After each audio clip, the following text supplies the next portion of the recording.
Hello, I'm the Angry Spork, taking issue with Bloodties. Defying the UN and fighting off S.H.I.E.L.D., the Avengers have sent a small contingent to the war-ravaged island of Genosha. On the team is Crystal, mother to Luna Maximoff, who is being held captive by Fabien Cortez. The X-Men, with Quicksilver, Luna's father, have also arrived on the island and face some troubles of their own. And the conflict doesn't exactly get better when Magneto's Lieutenant Exodus arrives on the scene.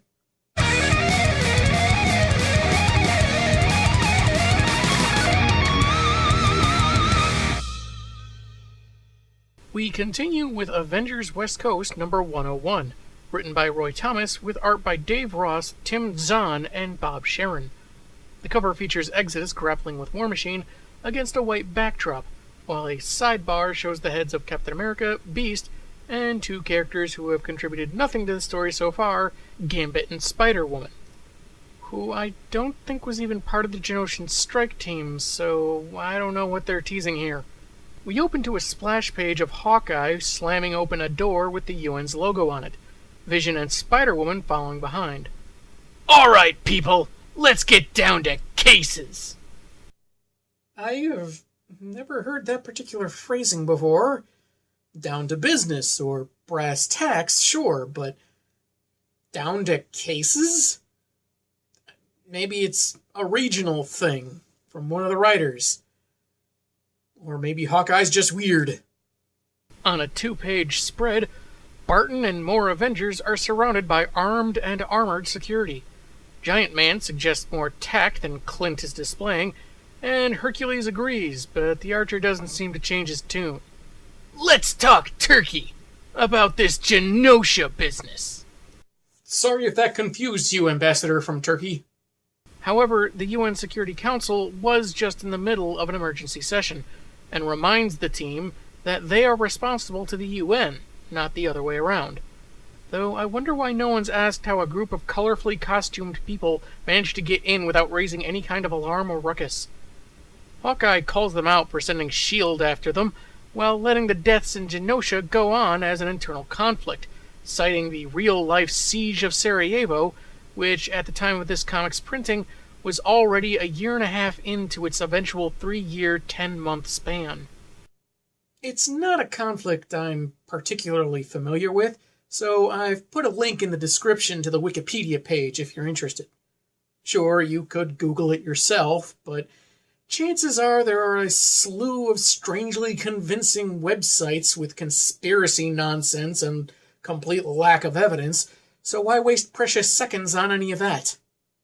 Spider-Woman notes she's siding with the Bowman on this one, while Vision keeps to himself, and after Hawkeye threatens to terminate the Avengers Charter with the UN, the Secretary notices that Black Widow may disagree, and worries that this may be the end of the Avengers. Because we needed a dramatic segue as we jump back to Genosha, where Exodus asks Captain America and his teammates if they're there to help mutants against the humans.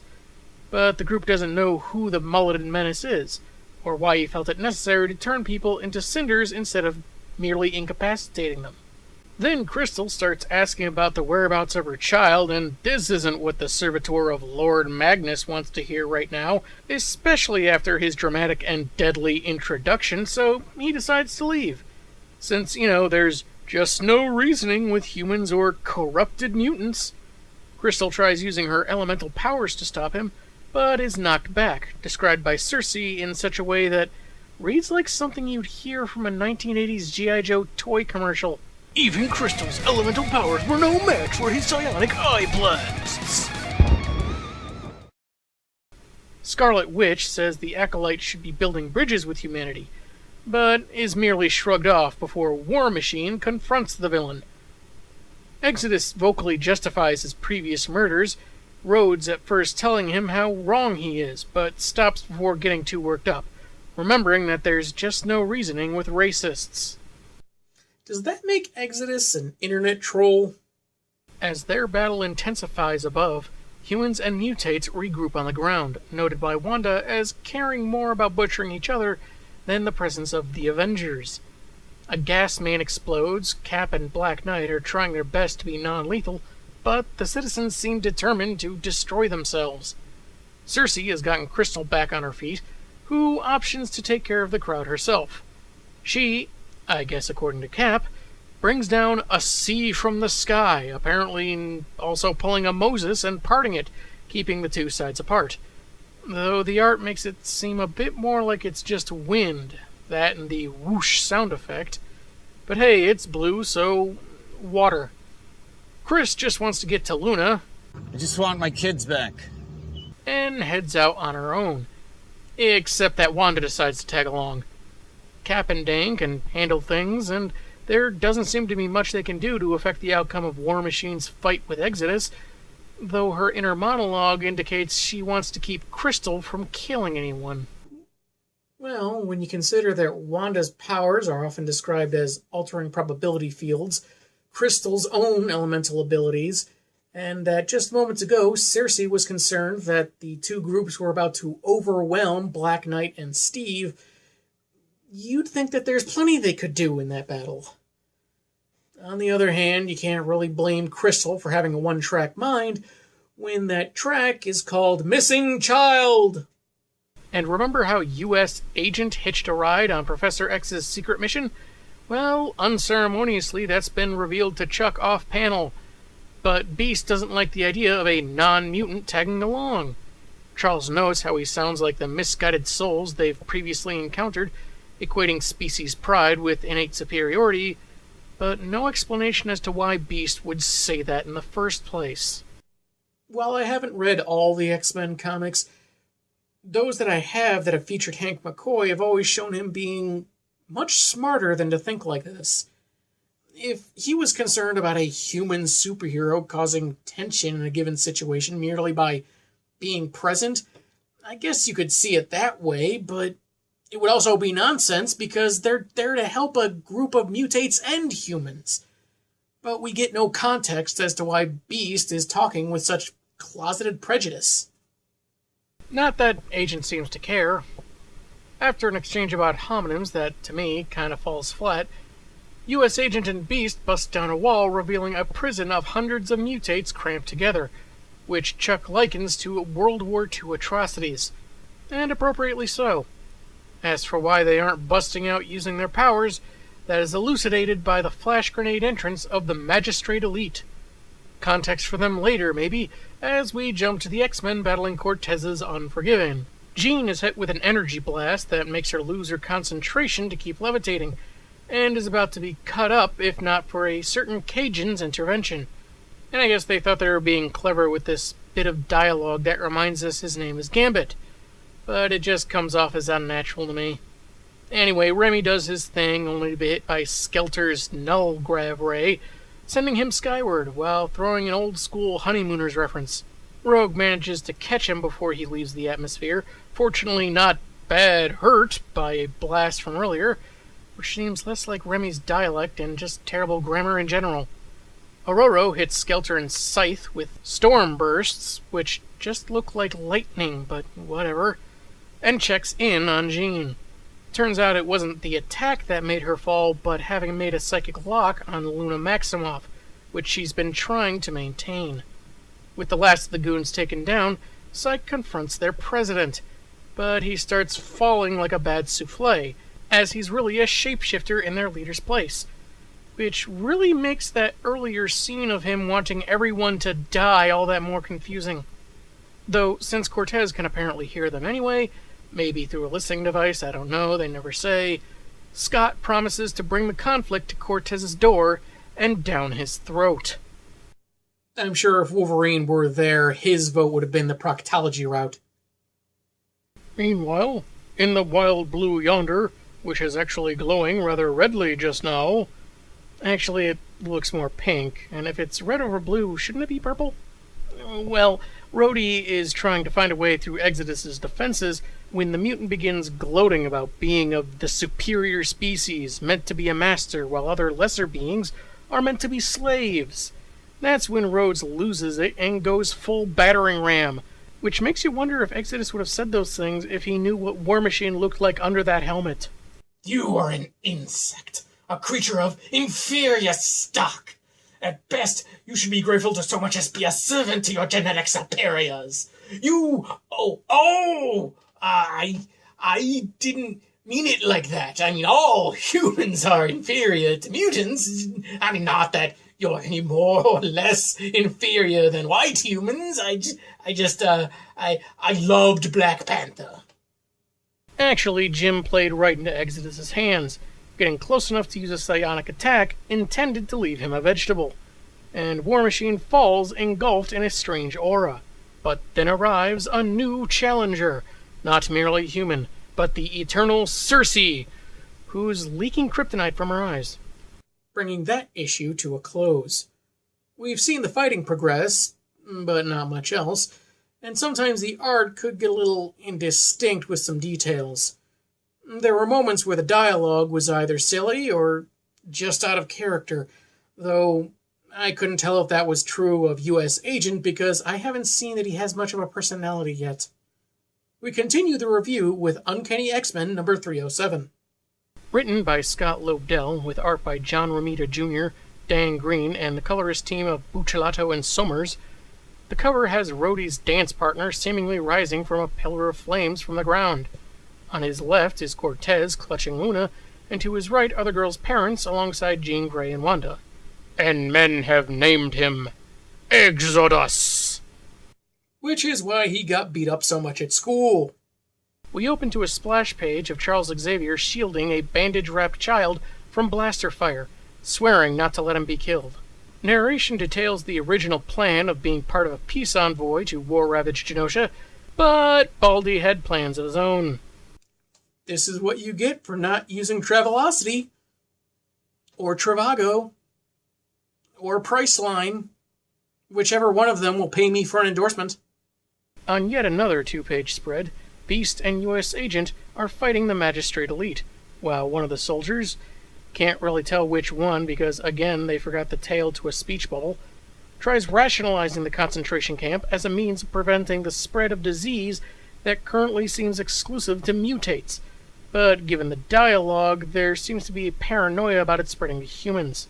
Right about now, not several gunshots ago, is when Charles deals a savage psychic attack that aids in the downfall of the soldiers, though Agent is confused. Someone the Prof calls Philip, with 2 L's, muses that the vaunted geneticist and mutant rights advocate is a mutant himself, with some astonishment, as Chuck himself influences the child he protected to sleep, promising the nightmare will be over when he wakes. And it's actually a really nice moment. Given the infrequency of my personal X-Men collecting, it's easy to forget that there was a time where Professor X wasn't exactly vocal about his own mutant powers. Understandable from one perspective, as people would have been extra suspicious of a mutant that advocated for equality that could also literally change your mind. But also hypocritical, since he sends other mutants into battle with catchy codenames and flashy costumes. But something concerns me a bit more. Is this supposed to be Philip Moreau, who met with Xavier at the mansion with Gyrick and Agent? Because he had 1 L in his name. And if that's Philip, this is probably Jennifer. And last we saw the both of them, Beast and Prof, ditched them on their own mission. We at least saw Agent sneak a ride, but if these are the Phil and Jen we know before, how did they end up at the same spot as the Professor and Beast? Or is this supposed to be a different Philip, and they thought that second L in his name would have been distinctive enough to differentiate him from another character with absolutely no distinctive traits at all? And what about all those commandos from before? Why aren't they joining in on this? Anyway, the self-styled mutant messiah Exodus is blasted into a building, adding to Genosha's rubble to standing structure ratio. Circe is not impressed, but she does get ensnared by a psionic field, as Exodus reveals that while his powers start off psionic in nature, there's much more to it than that, assumedly proven by the pain the woman's consciousness must be enduring.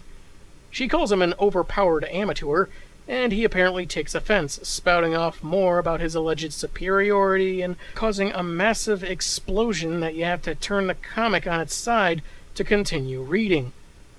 Her fellow Avengers resolve to stop them before the island is destroyed, and Black Knight takes a moment to remind himself and the reader that he talked Captain America into this mission.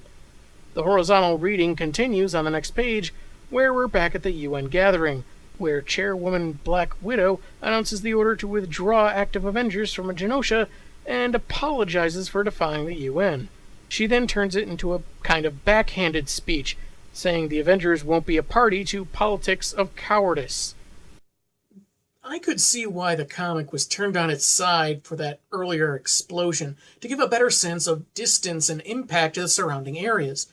But here, the effect just doesn't seem as necessary, so I don't know why they kept it going on this page. Especially since it goes back to normal on the very next page, no ads in between or anything.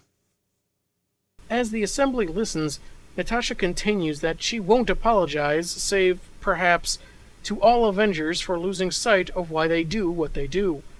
While allying with the UN seemed to better facilitate their efforts, heroism is not, by definition, easy, and being one of Earth's mightiest heroes means having the courage to make tough decisions, and strong conviction to act upon them.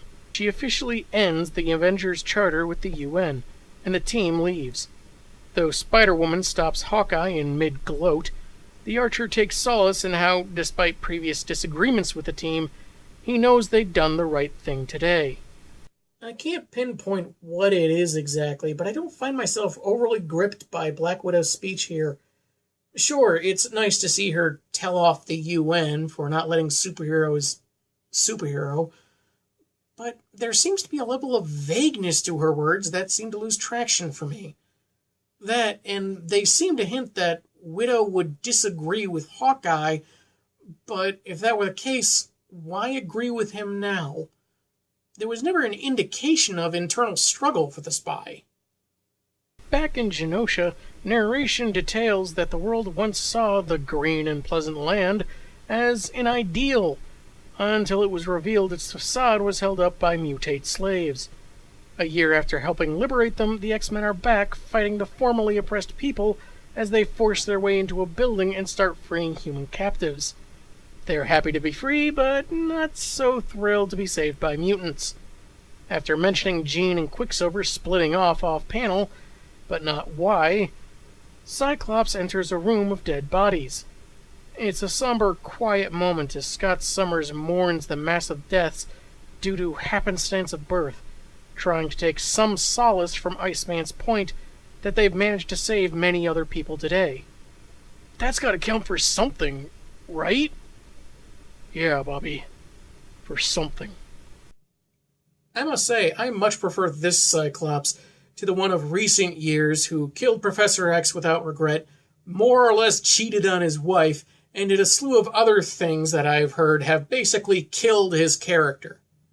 Great job on that, Marvel! Idiots. Oh boy, more comic turning, and it's a 2-page spread. Is this Marvel's idea of getting their readers to exercise? Black Knight figures he can calm Cersei down as she's in something of a stalemate with Exodus, only for a nearby bus to explode in front of him before he can get too close. Fortunately, War Machine saved him with a force field, which is dropped just as Exodus appears. He flies off, leaving Dane wondering where he's seen this guy before. Well, geez, left field, watch it with the subplots. You're gonna put someone's eye out. Or the lens of their sunglasses. Turn the comic back to standard as Cersei emerges from the dust and rubble, saying she need only catch her breath and be told the direction of her opponent. But Black Knight orders her to stand down, saying that the ferocity of their battle has made them part of the problem rather than the solution. Hey, I'm pretty sure that bus was exploded before it blew up. I may need to lie down for a minute or two. Back to the horizontal format. Quicksilver has used his speed and the impatience that came with it to check for any way into the Citadel in the Genoshan capital from the sewers, with no luck, even though Jean told him that seconds prior just before he took off. And we get this gratuitous butt shot of Miss Gray, but to the artist's credit, it's not as detailed as in some of the comics I've reviewed. Since Fabien Cortez can amplify or dampen a mutant's abilities on contact, they aren't going to take the fight to him directly and risk him scoring with Jean's powers, like the telekinesis she uses to bust a hole in the wall. She takes 3 panels to basically say that Cortez only cares about himself, and exacerbated the island's already a volatile state. Feels kinda padded, I must say, but maybe it's just a setup to restate how angry Maximoff is at his daughter's abduction. For the second time on the page. Seriously, do you think readers have that bad a memory? As they advance, Jean's psi probe is knocked back at her. Pietro reacts quicker than he thinks, grasping the neck of someone in the shadows, only to discover it is his estranged wife, and they embrace. For weeks he has rehearsed this moment in his head. Candlelight, music. Aside from the mud, the cold, the stench, he finds he prefers the reality over his fantasy. What about nearly hitting his wife with a barrage of super speed punches? You sure he wouldn't have wanted to avoid that? Crystal confirms that they're aware of Luna's predicament, kinda weird he didn't assume she already knew, and that they were on their way to Cortez when they were surprised by the X-Men, hence Wanda's earlier hex bolt against Jean. Chris only cares about getting her daughter, for whom Pietro says they need to put their marital problems on hold.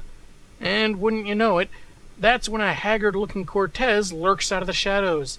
Before Quicksilver can react, Jean, looking a lot like the Wicked Witch of the West after getting hit with a water balloon, warns him not to try anything, just as Fabien dangles Luna in front of him. He threatens to use his powers on her, which he's never tried on a human, and Pietro blocks an attack from Scarlet Witch, knowing that all Cortez needs is mere contact with another mutant's powers in order to manipulate them. Fabien, meanwhile, complains about Magneto not dying when he should have and letting the shyster lead the Acolytes, instead returning with a red-faced devil he never would have recruited had he suspected something. Pietro swears they'll protect him if he'll return Luna. No dice, as something blasts into the tunnels from above. It's Exodus, reminding the would-be leader of a previous threat to hurl him into oblivion. The comic ends as Cortez declares the only way he'll release Luna is if Exodus is destroyed. The writing had its ups and downs. Some lines were a little too cheesy for their own good, but others were actually nicely done. I like Romita's art style, but even that lent itself to an unexpected turn or two. We got plenty of action, which is always nice, but I don't feel the story was advanced that much. There was the teased drama of the Avengers possibly breaking up over a disagreement with their UN charter, but I don't feel that the later result had the kind of weight it should have. Maybe it's because when this kind of story has come up before, there's been more of a debate with neither side necessarily being wrong in principle, but having valid concerns. Here, Nat just says, "We're gonna save people, mic drop, end of story."